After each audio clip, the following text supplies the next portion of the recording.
שדמה, המחנה הצבאי בין הר חורמה לתקועה בגוש עציון שננטש לפני 8 שנים, הומה חיילים ואזרחים.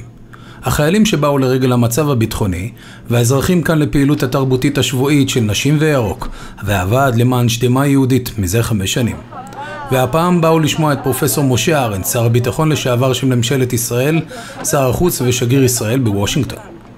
נראה ששדמה הפכה למרכז תרבות שוקק.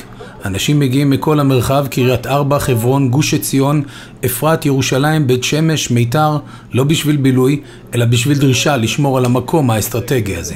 פרופסור משה ארנס מרצה על ספרו דגלים מעל הגטו, על חלקם של לוחמי אצ"י, ארגון צבאי יהודי במרד גטו ורשה. צדק היסטורי נעשה. חלקם של לוחמי אצ"י בראשות פאוול פרנק הוא עולם.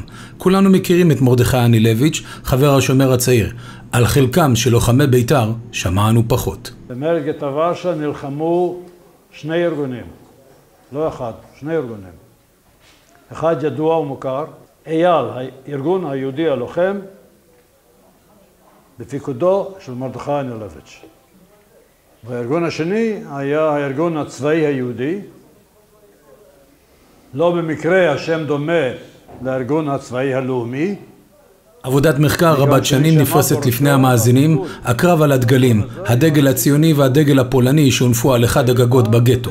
במשך 4 ימים, זמן ארוך וממושך, מול צבא גרמני מצויד, נחוש לגמור את המרד הבלתי נסבל הזה. בסוף ההרצאה נשאל פרופסור ארנס שאלות מן הקהל וכן שאלות אקטואליות, כמו מה דעתו על החלת ריבונות ישראל על יהודה ושומרון. לפניכם התשובה. אני רוצה לפתוח קודם כל בשאלה כשר ביטחון לשעבר, איך אתה מסביר את הבעייתיות מבחינה ביטחונית של מדינה פלסטינית? תראה, קודם כל צריך להתחיל עם התפיסה שלי ואני של רבים אחרים, שארץ ישראל לעם ישראל, ויהודה ושומרון זה לב ארץ ישראל התנ"כית, ואני לכן לא חושב שאנחנו צריכים להזדרז לנטוש את השטחים האלה. אבל מעבר לזה, כמובן על פי הדוגמה של ההתנתקות והרקטות שבאו מעזה עד למרכז הארץ, אנחנו לא רוצים ליצור מצב דומה ביהודה ושומרון, שהרקטות יתחילו ליפול מהשומרון לתוך תל אביב. כל הניסיונות להסביר שמדובר פה במדינת שלום. לא מדובר פה בחמאס, אלא בפרטנר המתון, באבו מאזן. זה לא מרגיע אותך?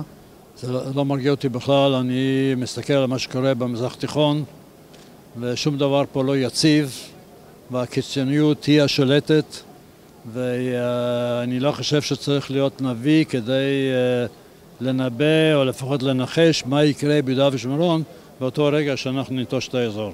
אז אם עד עכשיו דיברנו עליך כשר ביטחון, אז עכשיו כשר חוץ לשעבר, מה כן אפשר להציג כאלטרנטיבה עם מדינה פלסטינית שעליה כולם מדברים, את זה אתה מוחק מעל סדר היום? אני חושב שהקו שלנו צריך להיות בתנאים הנוכחים במזרח התיכון, לא לנטוש את השטח הזה.